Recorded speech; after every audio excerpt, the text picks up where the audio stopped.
Hello, Trinity family. This is Pastor Dewar, and this is your Theology in Three. Today, I'd like to talk about discipleship. In particular, Jesus as the rabbi calling his disciples to follow him. Matthew chapter 4 reads, "As Jesus was walking beside the Sea of Galilee, he saw two brothers, Simon called Peter and his brother Andrew. They were casting a net into the lake, for they were fishermen. 'Come, follow me,' Jesus said, 'and I will send you out to fish for people.' At once they left their nets and followed him." I'd like to unpack some of the cultural background here and how that applied to the disciples and how that applies to us. So first of all, in the Jewish society in Jesus' day, boys were raised to study the scriptures starting at age 5. From ages 5 through 12, they would go to synagogue and they would learn to read, learn to write, and they would memorize the scriptures.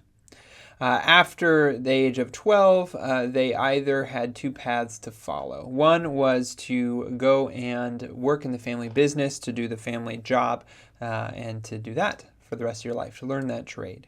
The other was to apply to be the disciple of a rabbi. If you showed aptitude in those first 7 years of schooling, you could apply and the rabbi may or may not take you in. And if you were taken in, you would learn that trade instead. Instead of learning the family trade, you would move into the rabbi's house. You would live with the rabbi in his home. You would follow him wherever he went. You would listen to everything that he said. You would write these things down. You would literally follow him and mimic what he did. That's what you were called to do. And so here in this story, we see a few fishermen. We can see from their occupation what has happened. They studied the 5 to 12, but then they were not invited to be a part of a rabbi's inner circle. And here they are as grown men, and Jesus walks by, a rabbi, and he walks up and he says, "Come, follow me." This is the invitation to be his disciple, to follow him, to go where he goes, to listen to what he says, to do what he does. And eventually, they too would become rabbis or teachers in their own right, doing the things that their rabbi did.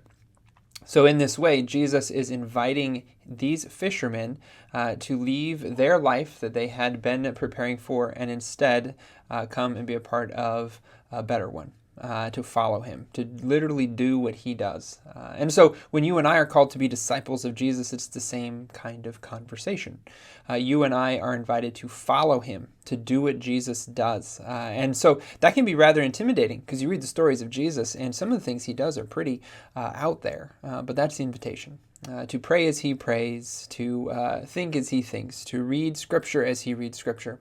And ultimately, it's for you and to me to place our trust and our hope in him, in his promise of salvation and everlasting life.